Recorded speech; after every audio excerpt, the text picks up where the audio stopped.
Many topics that come up during the year, and one of the topics that comes back quite frequently is a question of alternative medicine. So we're very lucky today to have Daniel Block come and talk to us, who's a naturopath and deals with homeopathy. And this is what he does. So we thought it would be nice for him to come and talk to us, and you can interact with him and discuss naturopathic medicine.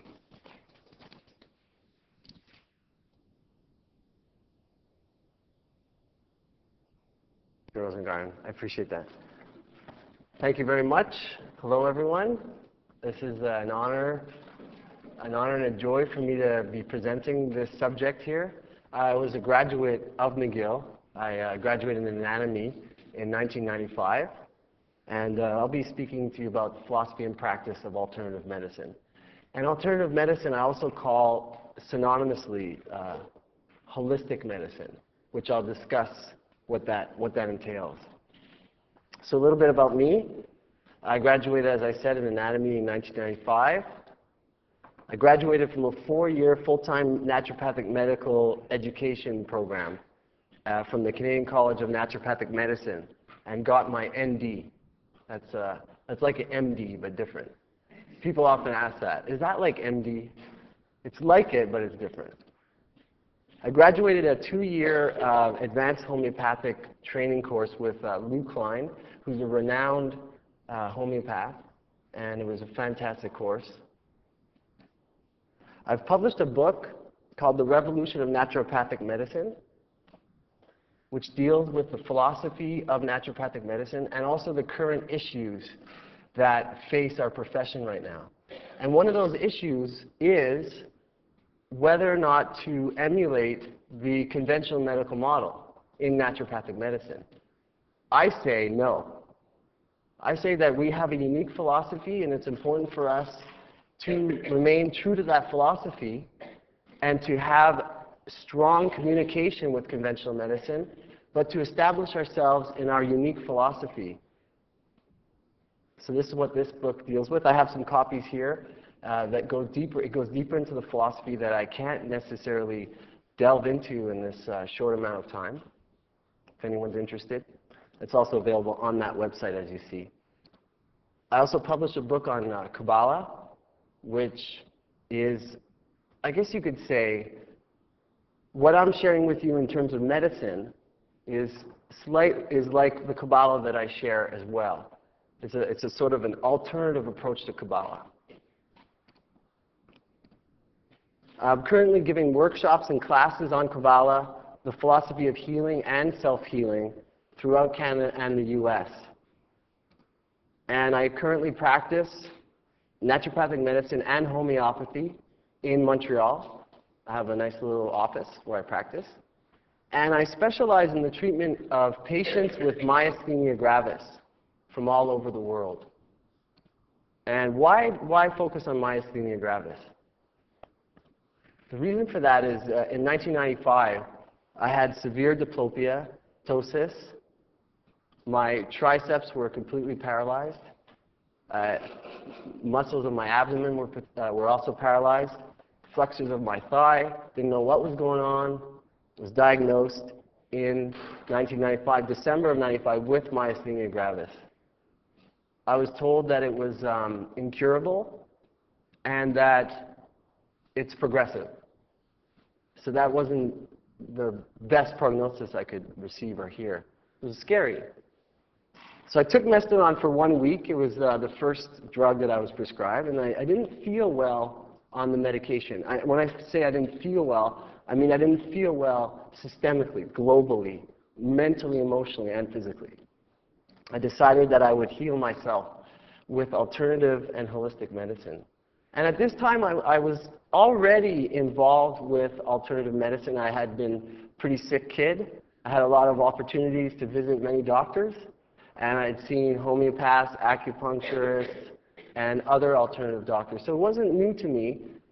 And I decided at the time that I would pursue alternative medicine to see if there were some other possibilities for me with this illness. So 10 years later, I'm on no meds. I have no history of thymectomy. I'm doing very well. I play some pretty intense sports like ultimate frisbee and soccer, hockey, play some golf too, and I'm doing very, very well. And I'm doing well following the philosophy that I will share with you today about alternative medicine. So as I said, yeah, MG is said to be progressive and incurable. And this was one reason why I felt inspired to help myasthenia gravis patients around the world, because there's not that much hope in many cases of people that are being treated with myasthenia gravis. They could be on many, many meds I've seen in my practice, and the symptoms are not improving, and the patient is progressing. So what I will share in this talk, I'll explain the philosophy and of alternative and holistic medicine based on my studies, on my personal experience dealing with illness, and also on my practice, what I've seen in my practice. I'll provide examples of cases that illustrate the philosophy. What I won't do in this talk is I won't provide information about the use of herbs, supplements, and other products that are known to be effective for illness. So I won't say that this is good for that. If you have a patient with this, you give that. I won't do that. The reason for that is holistic medicine has a unique philosophy which does not involve treating the symptoms of illness. It involves going deeper into the individual, into the patient, to find what the cause of illness is, to understand what is that person's unique problem. So let's look at some of the points of what is alternative medicine. We're going to go over this. And if you're lost, just throw up your hand, ask me a question anytime. So the definition of alternative medicine, which I derived off the website dictionary.com, is a variety of therapeutic or preventive health care practices such as homeopathy, naturopathy, chiropractic, and herbal medicine that do not follow generally accepted medical methods and may not have a scientific explanation for their effectiveness. I don't have a problem with that definition. The only problem I might have with it is that they do not have a current scientific explanation. I believe that there is a scientific explanation for all healing phenomenon. No matter what it may be, if it's acupuncture or homeopathy, there is an explanation scientifically. But our current map of the scientific world hasn't yet charted this territory. It's just a matter of time for us to catch up with our science to demonstrate why homeopathy works, why acupuncture works, why counseling works. How could counseling help somebody heal with a physical pathology? These are questions that alternative medicine attempts to answer, as well as in holistic medicine. Now, I add that there's also acupuncture, hands-on healing, massage therapy, counseling and psychotherapy, Ayurvedic medicine, Tibetan medicine, shamanic healing. These are all examples of alternative medicine. And I say, well, basically, alternative medicine is anything that's not conventional medicine. That is medicine. So alternative medicine has the following principles. Even though I just shared with you many different forms of medicine, many different titles, there are certain philosophical, universal principles that unite all of alternative medicine. And having studied naturopathic medicine, I've derived the principles from our medicine because I feel that that provides a wonderful overview for understanding some of this philosophy. So the first principle is holism, holistic medicine. That is the whole person, treating the whole person. And that the person is multidimensional. So if somebody has a migraine, there's more than just a physical pathology or a physical disturbance going on. We have our human being. We have a body. We have emotions. Does everybody agree with that? That we have emotions? Have we scientifically proven that? We haven't. We're not able to demonstrate the existence of emotions, but we do know they're there. So we take them into consideration in holistic medicine. Mind. Same thing. I think we all can agree we have a mind. And this is actually a very, very important place where I focus in my practice. I've found that the mind is the place that is the most important place to find the cause of illness and to address the cause of illness. The mind is a powerful thing. Basically, our experience of reality, whether we're well, whether we're healthy or we're ill, has everything to do with the mind. So if we become sick, then something is going on more than one level. This is what holism means. It means if there's an illness in the body, that the mind is also affected. The emotions are affected. And we also, in holistic medicine, take into consideration the soul.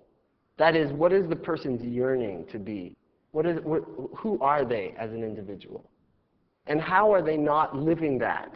How are they not being themselves, so to speak? Which is something that I found to be of primary importance in cases of illness, where the person, for some reason, has found some idea or some reason to not be themselves.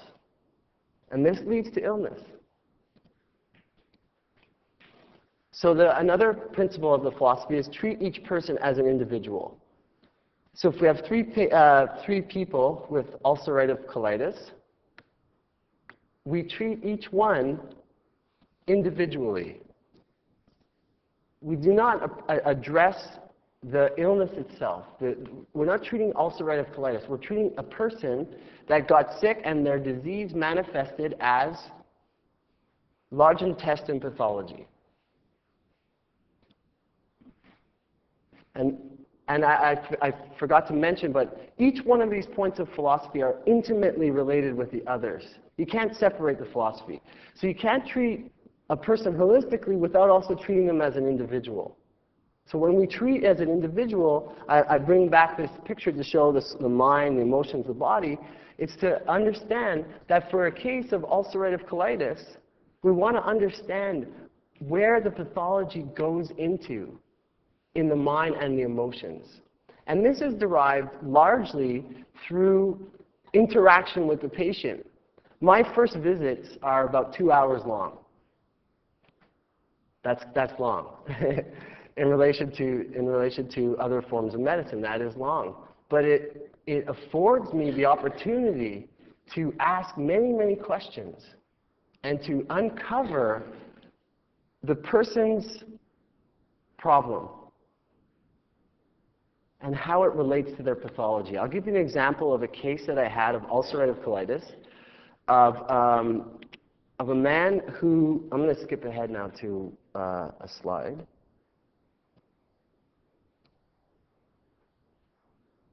Hang on a sec. Okay. This is a case of irritable bowel syndrome. It's not ulcerative colitis. 20-year-old male. He comes into the office. He's got symptoms of bloody mucousy stool, alternating with severe constipation, where he doesn't go for days. And then also he has a stool where it's just blood and mucus. And this is 3 years since he moved to Montreal. So right there I say to myself, he moved to Montreal and this illness began. There's something there. Something related to when he moved that is related to this manifestation of illness in his body. I tell him what I do. I say, I don't treat the symptoms of illness. He's a man who has experience with pharmaceutical industry. He has no experience with alternative medicine. He's never been to a naturopath or anything like that. So I tell him a little bit about what I do. I say, what I'd like to do with you is to help you understand what's causing your illness. What mental, emotional state is relating and causing and leading to your illness. He says, I have no emotional problems. So I say, okay, no problem. And he says, no stress, no emotional problems, everything is A-okay. So we continued to talk, and he describes a very intense state of anxiety that he gets with his friends related back home. His friends have this wonderful group where they go out all the time and they drink and they take cocaine, and he feels like he's missing out. He's in Montreal. He's not involved in this group anymore, and he thinks about it all the time. When he has a chance to go back to Toronto, where he's from, his symptoms disappear for a few days. They're gone. So this tells me that this is related to his problem. We're not always able to determine the exact cause, but in certain cases, in actually many of the cases I have, I'm able to determine the cause. And so I helped relate this to him. I helped relate to him for him to understand the cause, and he totally crystallized in his mind that he recognized when he has the anxiety, like his friends are going to leave him out, his friends are going to forget about him. His role in that group is finished. This was his anxiety. That when he acknowledged that and he recognized it, he started to change his mentality. And with the help of a homeopathic remedy called Colabrina, which I gave in the 200th potency, the follow-ups, he had improvements over the next 6 months, and he has no symptoms at 6 months. Now, he also got involved in the case. It wasn't just me. He took responsibility. He recognized what was contributing to his illness. And as a result of that, his whole life changed. So his illness led him to be able to examine his life and to improve his overall life. He let go of the worry about not being a part of that group of friends. He made new friends, and he was generally more at peace with himself. And as a result of that, his body illustrated it. Let's go back to let's see here. Okay. So let's continue with some of the principles of the philosophy. Treat the cause of disease, as I just shared. In my awareness in this case that I just illustrated, the cause of illness was the anxiety that this gentleman experienced, at the fear that he would lose his position in the social game of things. Depression. Depression is something that can be treated as a symptom, or we can say to ourselves, perhaps there's some imbalance in the serotonin levels in the brain, so we need to bring that balance up.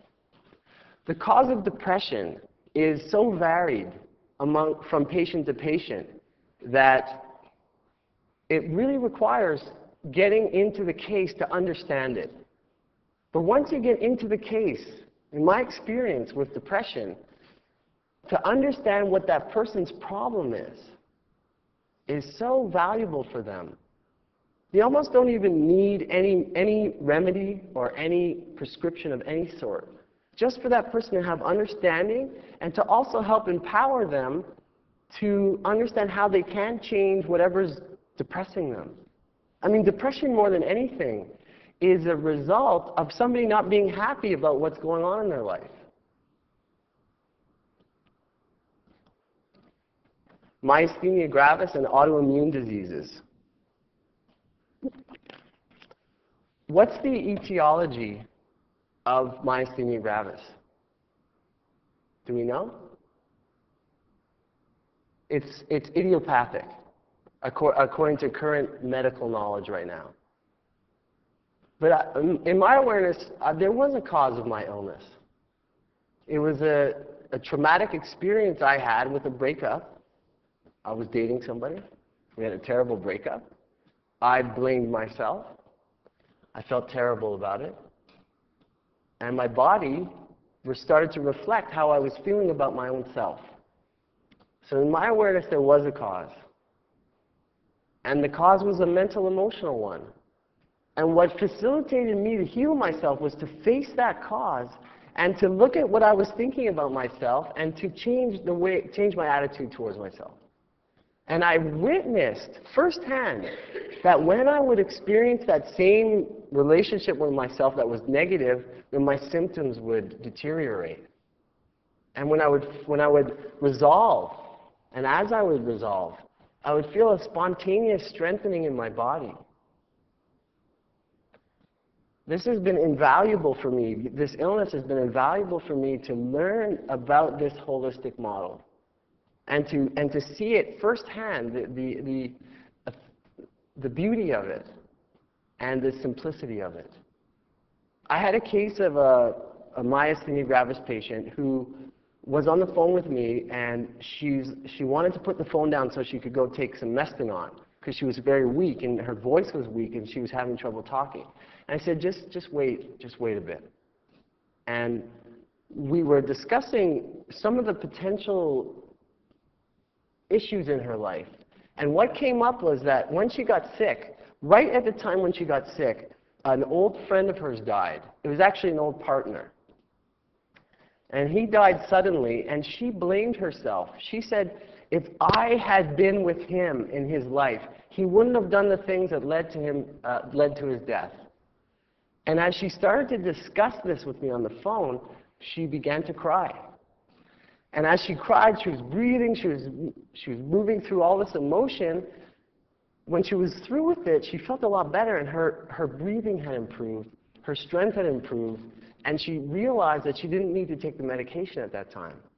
At that moment, I celebrate with the patient because they get to see the cause of their illness in their mind and what they're holding on to that's contributing to that illness. In chronic fatigue syndrome and fibromyalgia, there's also no known cause of this illness. In my experience, the cause is usually in the mental emotional sphere. Chronic fatigue is as a result of some real suppression of emotion, whether it be anger or happiness or sexual desire.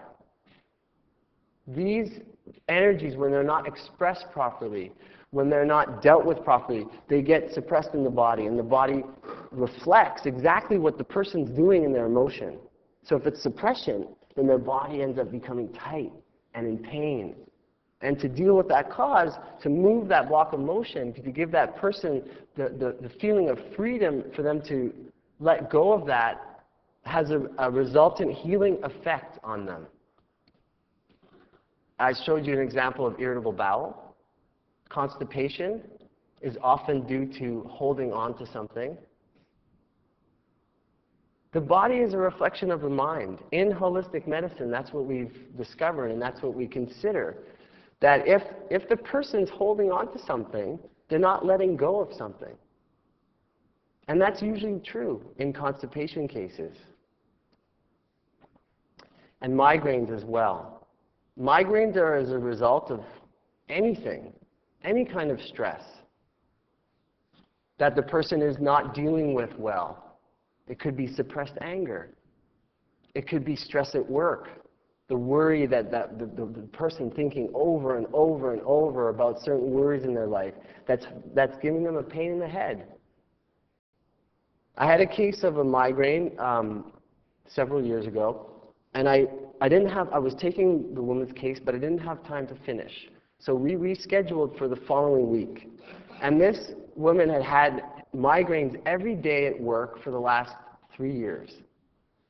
And we were discussing the case, and she was a middle person. She would have to get something from the workers over there, take it and give it to those people. So those people were always breathing down her neck, "Where's our stuff?" So she was so stressed out constantly from the second she'd get to work to the moment that she'd leave. She was stressed out. So we discussed this, and she realized that that was the problem, and that really that there was nothing for her that she should have to worry about, because the best that she could do is just ask them to come. So she realized she was worrying for nothing, and she came back the following week. She hadn't had a migraine all week, and she had had migraines every single day for the past 3 years. Anybody recognize that plant? What's that? Digitalis. Well, excellent. Okay, another principle of alternative medicine is doctor as teacher, and as I added as guide. This is also derived from naturopathic medicine. To teach the principles of healthy living on all levels. That includes exercise, good nutrition, and also all levels, meaning mind and emotion, to help a person understand if they're not living very healthy in their relationships, to their loved ones, to their family, to their friends. Holistic medicine, everything that's part of our lives is part of our medicine. Help reflect to the patient the root of their problem. This is the doctor's role in alternative medicine. Guide the patient toward better nutrition and to understand themselves better. The doctor, according to this philosophy, is not responsible for the patient's health. Now, that doesn't mean if somebody comes to the office that you don't care about them and you don't do everything that you're capable of to help them heal. There is a responsibility of professionalism. There's professional responsibilities. There's doctor-patient privileges. But it means that a patient is sick and they come to the doctor. The doctor's not responsible to make them better. In holistic medicine, if we're going to take each person as an individual, if we're going to take each person as an individual, if we're going to treat them as individuals and treat the cause of disease and acknowledge that the mind and body are connected in health and illness, then we have to provide the patient the opportunity to heal themselves, to help themselves understand the source of their illness. The doctor is not responsible for this.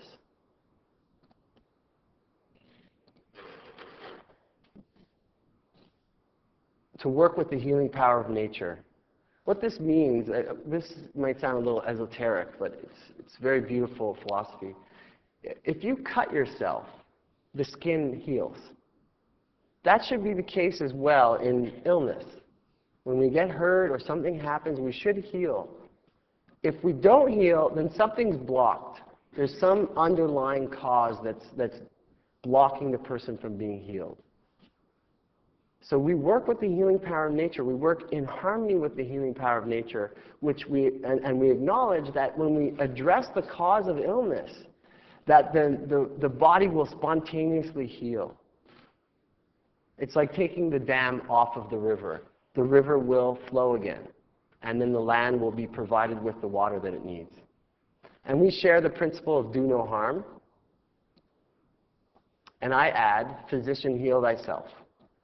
Because when you're dealing with subtle medicine and listening for 2 hours to a patient and really getting into the heart of the matter, a very deep, traumatic emotion could come up, and the doctor has to be in a clear space, able to provide a safe space for the patient to feel comfortable to do that. That requires the doctor to have a certain amount of healing experience of their own self.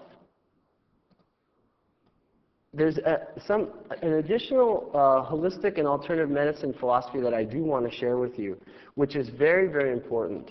It's that we get sick for a reason. In other words, the body develops pathology, develops illness, because we're not living in harmony with ourselves. I don't believe that we get sick just because something's wrong with the body. I don't believe in myasthenia gravis that there's anything wrong with the muscles. They're reflecting the underlying problem that that person has with themselves. I believe in ulcerative colitis. There's nothing really wrong with the colon that it has to be treated directly. When the cause is addressed, then the person gets well. And so the reason why we get sick, if we address that, then the person's whole entire life changes. It's not just the disease that goes away. But then if they weren't living in harmony with themselves, if they had a problem with their relationship with others, if they had a problem with superiority, with superior, authority figures, if they have, whatever the cause may be, Once the cause is addressed, then the whole person's life changes and they grow as a person. So in alternative medicine, we recognize that getting sick for a reason means that we have an opportunity to address those problems in our lives. And the illness is therefore a kind of a messenger, a guide, because the body is a reflection of the mind. And the body creates in the physical what a person believes in their mind. What that means is that, let's say with myasthenia gravis, that's an autoimmune disease. Autoimmune it illustrates this so clearly. The immune system is attacking itself, attacking the own body. Why is it doing that? Usually because the person is attacking themselves. Bad. Something's wrong with me. So that's an example of how the body creates in the physical what the person believes in their mind. I'll just zip through this. The three treasures of Chinese medicine demonstrate this as well, that the Shen, the mind, governs the body, governs the qi, the energy, which governs the blood, and that's synonymous with body. Alternative medicine also goes into other realms. It can derive from spiritual philosophies, philosophies of religion, philosophies of yoga, to understand the holism of the human being even further. So I'll just show a little diagram here. In Kabbalah, the world of the mind, the world of Bria, influences the world of the emotions, which in turn influences the world of the body, of the physical dimension. And quantum physics is demonstrating that our mind creates our reality. And a great movie, if you haven't seen it, to check out is What the Bleep Do We Know? It discusses a lot of what I'm sharing with you now and illustrates it further. Now, what about evidence and double-blind for all of this stuff? If we want to measure golden seal's effectiveness for the treatment of strep throat, we can. We can take strep throat, take 20 people with it, give them golden seal and double-blind, see if it's effective. We could do the same thing for the use of St. John's wort and the treatment of depression. But this is not much different than a drug. And eventually these, you could take the isolate active ingredient and create a drug out of that. It's not much different. This is the allopathic model. This you can do a double-blind study for. But my definition of allopathic medicine is the treatment of symptoms, the treatment of the symptoms of disease with drugs, remedies, or other treatments that do not address the person holistically as an individual or in the cause of disease. And the question is, can you do a double-blind study for holistic medicine? And the answer is no. You can't. Because if, let's say, 10 people have migraines, how are you going to do a double-blind study with holistic medicine? You can't do that. What you can do is you can look at the effectiveness of alternative practitioners working with people with migraines. But you can't do a double-blind study of a certain substance for a migraine because you're not treating the migraine and the symptoms. You're treating it in the cause. And so it's different for each person. And the factors of individuality come into play. So I have a few more slides, but I think I'm going to open the floor to some questions. And I welcome those. Yes, sir. Yes, sir.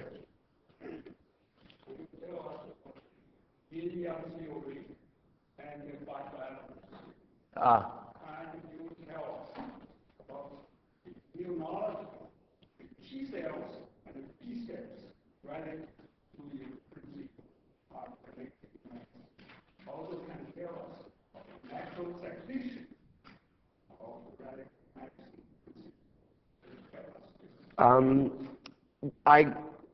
The first question was, can I speak of the yin-yang theory and the five-element theory? This is Chinese medicine, and which is related closely to acupuncture.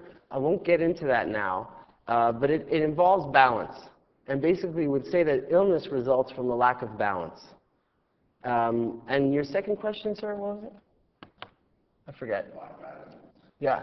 And then after that, you said?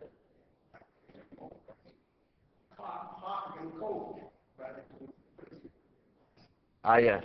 It definitely. I learned a lot from learning acupuncture theory, for sure. Sure. Is there any? Yes, sir.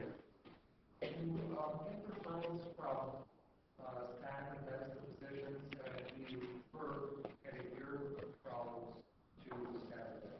That's a good question. The question is, do I get referral from standard medical professionals, and do I refer to medical doctors? The answer is yes, no, yes, no. It hasn't happened in my practice, but it happens that conventional doctors will refer to alternative doctors, and I encourage you to do this actually. If you have cases that are not progressing well, then try, if you have any connections with alternative doctors, you got one right here, then look into that. Bridge that communication. If we are really out for the best interest of our patients, then that could really benefit them.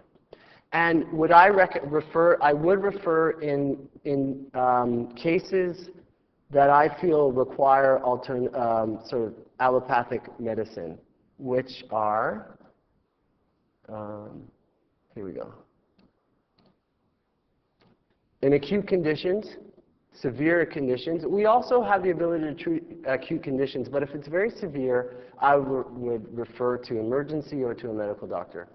So, severe life-threatening illness, end-stage cancer, very advanced AIDS, I would definitely refer.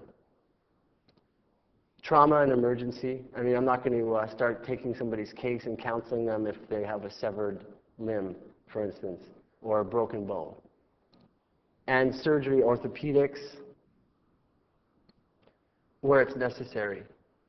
And in the future, I think that there will be a big role with science and conventional medicine with genetics, possibly dealing with the cause in that way. Do you treat congestive heart failure in the elderly? Yes and no. I would. Yes. Oh yeah. The question is, do I treat congestive heart failure in the elderly? It would depend on the case. If the case was severe, I wouldn't. I would refer. Or I would work in conjunction with a medical doctor.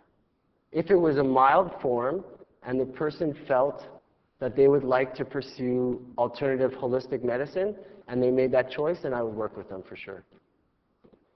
Yes? Would you work in conjunction with a physician when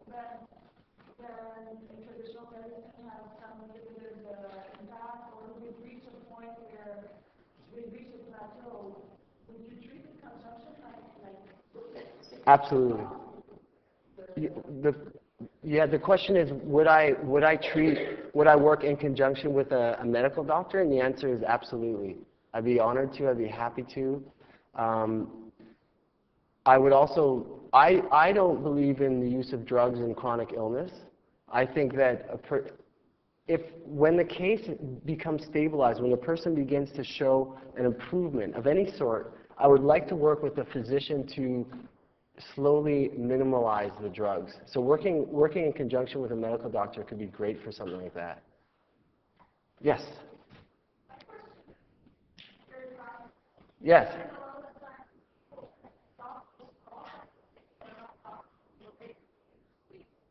Right. The question is, well, first the comment was that, people come to see medical doctors because it's free, but what about alternative doctors? How much does it cost? It depends on the doctor.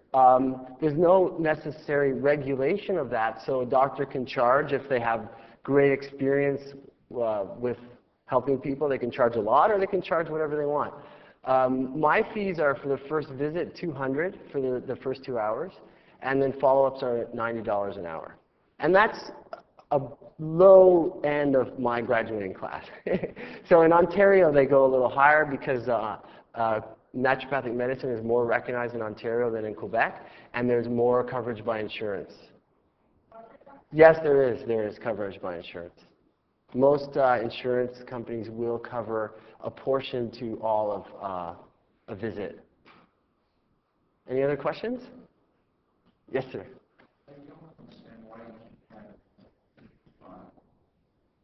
Why you can't have a clinical trial? You can have a clinical trial, but you can't do a double-blind study because you're not testing a drug or a herb or a supplement in the treatment of a pathology. You're looking holistically. You're saying, let's say 10 people have migraine headaches. Holistically, I would look at the cause of that. Now, you could test the efficacy of the medicine, but you can't test the substance double-blindly. So the doctor's sitting right there in conjunction with the patient, helping them understand the cause of their illness, and it could take anywhere from a short period of time to a long period of time until the pathology reverses. So it's always the cases are always different depending on the person and depending on the doctor. But if you use sometimes Yeah. and you have a lot of concept, Yes. and you compare that and treat the physician who will do very short time with other kind of medication, because these are different. Yes. And you valid. I agree with you. The comment was that if you use a certain medication or a certain alternative medication, right, in conjunction with a certain pathology, you can have a clinical trial that would be useful, and I agree with you. That I would consider not necessarily holistic, but more along the allopathic lines of treating the symptoms. So I would encourage, if you're ever using any substance in an allopathic way, that clinical trials should be done. But I don't use it that often in my practice. I don't find it necessary. When it is necessary, I will use those substances that have had clinical trials, because that would make sense to do that. Any other questions? Yes, sir. I can tell you, very quickly, T cells, stem cells, ready to melting B cells, first cells, ready to losing ulcerating colitis. Okay. And it can, you will not. Thank you. So you said that T cells, there was a comment by this gentleman who said that the T cells are related to? Okay. Okay.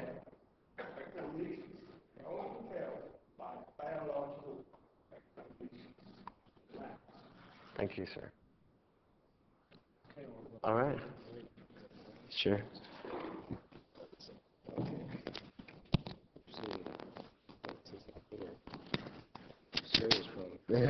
Okay, thank you very much. And I just want to say this is a free forum. I'm very pleased that we are able to invite people to talk freely about their ideas. I once again want to thank the TELS Committee, and I want to thank all of you, and look forward to seeing you next year in a new auditorium with a great series coming up. Thank you very much. Can I just say one last thing?